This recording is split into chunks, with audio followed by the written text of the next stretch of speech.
Hoje eu quero falar coisas. Porque eu quero falar sobre The Last of Us. Preciso desabafar, eu preciso xingar, eu tô revoltada. Não basta fazer tweet. Pensei, vou fazer um Reels, vou fazer um vídeo no YouTube, vou fazer uma live. Preciso falar. Eu tô revoltada, gente. Eu não vou dizer que eu já esperava muita coisa dessa terceira temporada. Depois da segunda, eu já tava bem decepcionada. Eu até gravei um vídeo lá no canal falando sobre as minhas decepções e o porquê de eu ter achado a série bem inferior à primeira temporada. Porque eu assisti, né? Eu fiz o react de todos os episódios. E durante o meu react, eu acho que eu fui passando um pano. Porque eu tava animada. Esse é o meu jogo preferido da vida. E eu gostei da primeira temporada. Apesar das mudanças. Então eu sempre falei, o problema não é mudança. Não acho que uma obra precisa ser completamente fiel. Uma adaptação não precisa ser completamente fiel à obra original. Eu tenho plena convicção sobre isso hoje, né? Eu já fui uma pessoa meio... eu já fui um pouco chata antes, no passado, né? Eu já fiquei meio assim, ai, nossa, a cor do olho do personagem é diferente. Hoje, tipo, o que me importa a cor do olho do personagem? Então eu gostei muito da primeira temporada, e aí a segunda, eu tava achando que ia ser perfeita, né, gente? Porque, porra... O segundo jogo é o meu jogo preferido. Eu já gosto muito do primeiro, mas o segundo é o meu jogo preferido. O melhor jogo que eu já joguei várias vezes. E aí, enquanto eu tava assistindo e fazendo react, eu tava tentando defender. Eu falava, não, mas eu acho que ainda vem aí.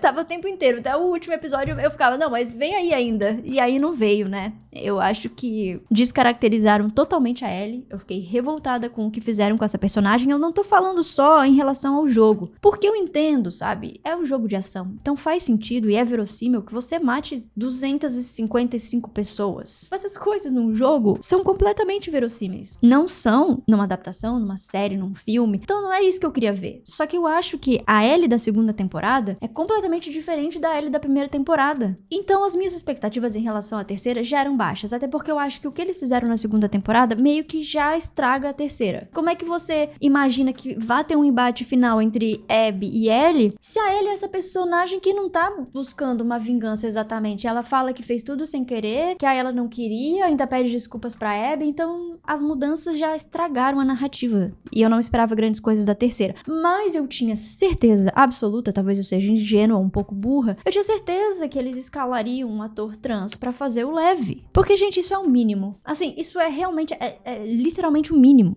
E não é uma coisa muito difícil de fazer, sabe? O fato da Abby não ser uma mulher fortona, grandona e tal, já foi um motivo de decepção pra algumas pessoas. Eu não vou dizer que pra mim não foi, porque foi. Eu esperava ver uma Abby forte. Até porque, assim, eu acho que o fato dela ser forte faz parte também da construção da personagem. Tanto que a Abby só fica forte depois que o pai dela morre. Ela tava vivendo por aquela vingança, ela tava se preparando durante anos. Ai, gente, pra matar um idoso, né? E ela conseguiu.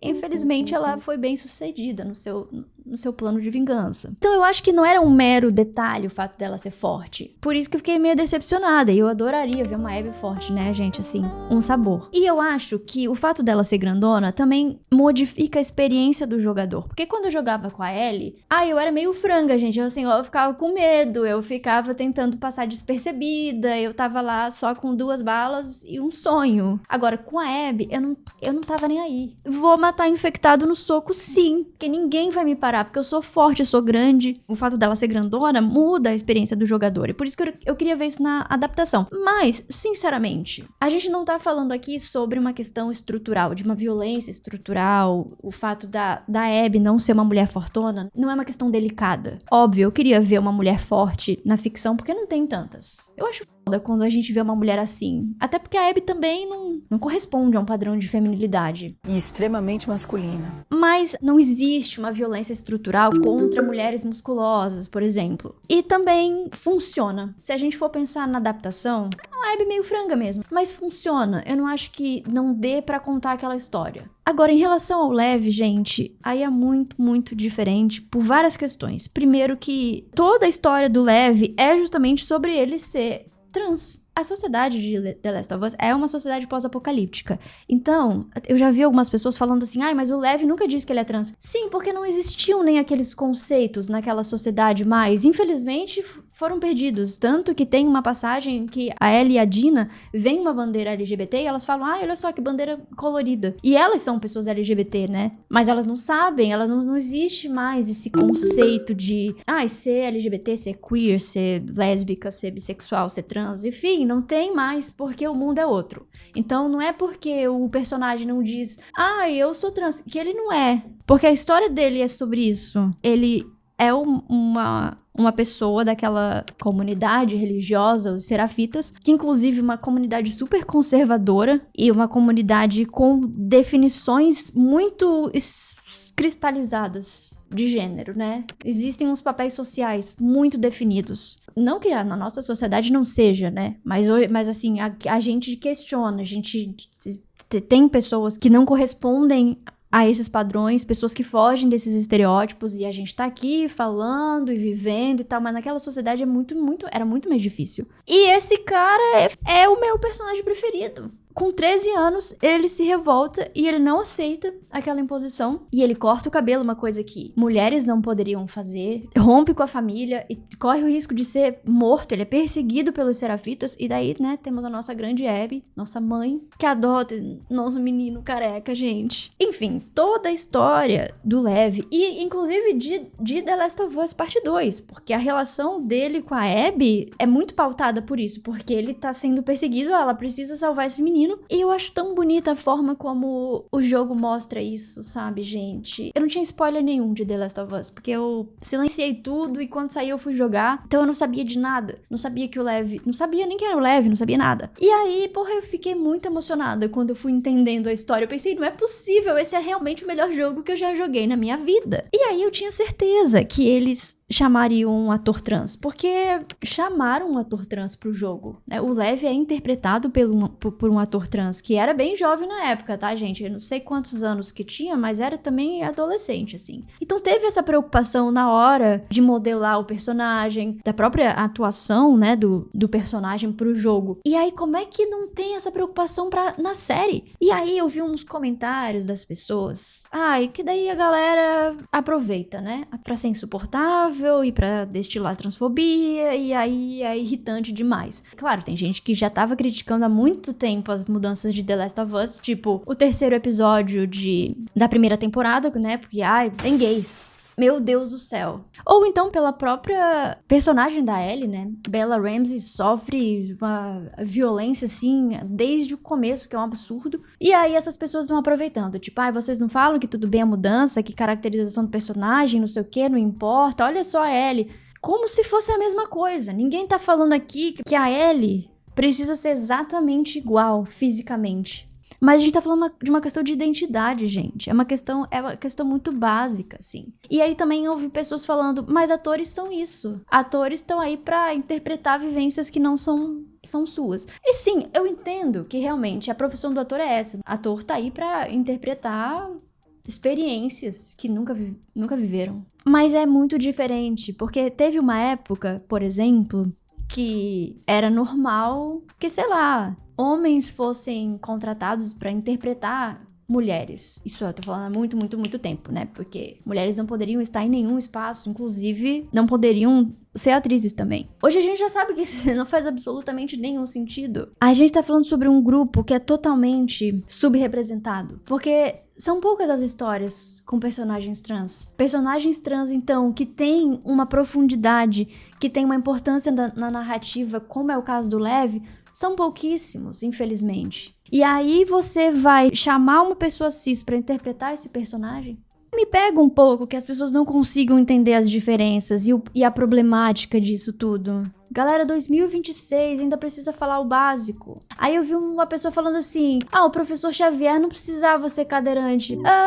Pois é, mas aí também é outra questão, né? Pessoas que não têm deficiências, atores que não têm deficiências, interpretando personagens com deficiência. Também é um problema, assim, né? Eu ia falar quantas pessoas poderiam ter um emprego, poderiam ter uma oportunidade se elas fossem chamadas pra esses papéis. Infelizmente, nem tantas, porque não são tantos papéis assim. Não é como se a gente tivesse, assim, uma gama de personagens trans em todas as séries, filmes, novelas. Não tem. Aí os poucos que tem, você vai escalar uma pessoa cis pra fazer esse papel? E aí, outra coisa que eu li no Twitter, né, gente? Que aí, às vezes, esse é o preço que a gente paga por ser cronicamente online. Eu vi gente falando que seria muito difícil encontrar um ator adolescente trans. Primeiro, né, que ia ser difícil encontrar. Segundo, que não querem expor essa criança, esse adolescente. Essas pessoas não sabem, né? Elas não devem ter contato com pessoas LGBT, porque não é, assim, a coisa mais difícil do mundo encontrar um adolescente trans. Inclusive, pro jogo encontraram. Aí eles estavam falando assim, não, mas a atriz que foi escalada, ela se destacou no teste, por isso que ela foi chamada. Não era pra ter feito o teste, pra começar. Gente, não era.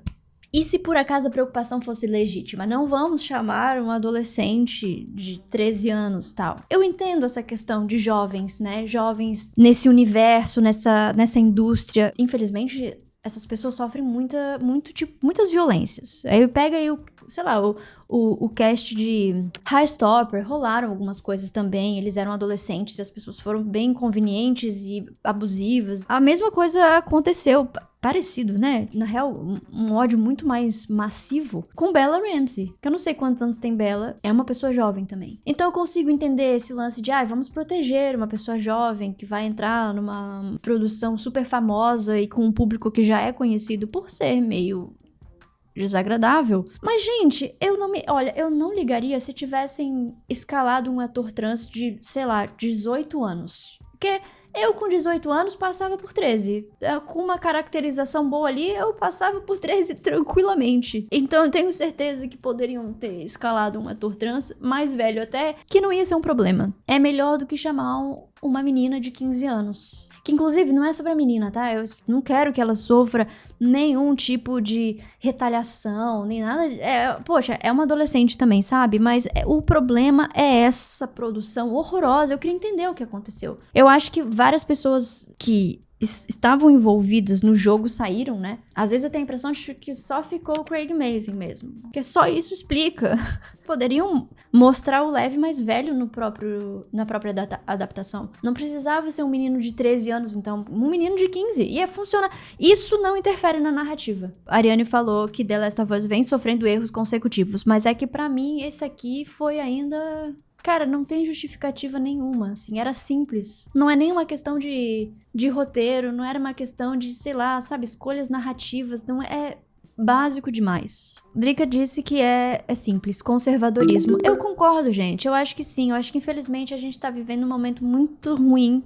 E se for pensar, inclusive, num contexto dos Estados Unidos, né, com a eleição do Trump. Eu até gravei um vídeo sobre isso, falando sobre a eleição do Trump e o fim das políticas de diversidade em várias empresas que eram conhecidas como empresas que se preocupavam, né, que tinham políticas de diversidade e que não tem mais. Com certeza isso tá afetando o audiovisual também. E parece que, no lugar de cancelar The Last of Us, até porque eu acho que é uma série que dá dinheiro, né, uma série que fez sucesso, em vez de cancelar, eles estão fazendo mudanças como essa. Eu não acho que eles vão mudar a história do Lev, não é possível. Assim, eu acho que eles vão manter o Lev, provavelmente vai ser um menino trans ainda, porque senão, o que vai ser? Qual vai ser a história? Qual vai ser o motor dessa temporada e do encontro dele e da Abby? Não sei, eu ainda acho que vai ser um menino trans. Até porque se chama Lev, né, gente? Eles não vão mudar, o gênero do personagem, a Lev, porra, pelo amor de Deus, aí não. Aí um trans fake em 2026, puxado, cara. E assim, eu fico triste porque esse jogo como eu falei, né, meu jogo preferido. Tinha tanto potencial pra ser uma ótima adaptação. É uma boa produção, assim, maquiagem. A produção audiovisual é muito boa, mas em termos de roteiro e dessas escolhas, é decepcionante demais. Se mudarem a história do Lev, eu coringo mais ainda. Pois é, né, mas é que daí a gente fica nessa coisa de, as duas opções são horríveis. Se eles mudarem a história do Lev é horrível, mas também um trans fake em 2026 é horrível também, então a gente perdeu já, essa é a verdade. Nem quem ganhar, nem perder, vai ganhar ou perder. Vai todo mundo perder. Eu queria muito que, que ouvissem a comunidade, né? E que mudassem isso, ainda dá tempo de mudar, não começaram as gravações, mas o foda também, cara, é que assim, The Last of Us, por mais que tenha um público como o nosso, Mas também tem uma galera muito preconceituosa. Eu achava muito foda o fato de The Last of Us ser um dos jogos mais famosos do mundo. O primeiro jogo foi um sucesso absurdo. E aí no segundo eles metem uma protagonista lésbica, que namora uma mulher bissexual. Aí tem uma mulher fortona que adota um menino trans. Cultura woke mesmo, gente. Lacração, é isso que eu quero ver. E aí agora estão agradando outro público, que não vai reclamar com certeza. Muito pelo contrário. Acho engraçado que muita gente não jogou a DLC e não sabia que a Ellie era lésbica. Ou jogou e achou que aquilo era coisa de... amigas. E também porque, assim, no jogo, claro, o fato dela ser lésbica já era incrível, mas a gente jogar com ela no segundo jogo, tipo, eu acho muito incrível, porque no segundo jogo a gente só joga com mulheres. Todas as protagonistas são mulheres. A gente joga com a Ellie. A Dina, a gente não joga com a Dina, mas ela é uma personagem muito importante. E a gente joga com a Abby. E que tem homens que não conseguem, né? Nossa senhora, imagina, eu vou jogar com uma mulher, que absurdo. Vou jogar com uma mulher lésbica, uma mulher fortona. Que ofensa. É isso, tá? Era o que eu queria falar, falei. Muito obrigada por vocês me ouvirem. Eu vi que alguém perguntou se eu vou fazer um vídeo sobre isso. Acho que vou, talvez, gente. Ainda preciso desabafar sobre esse assunto.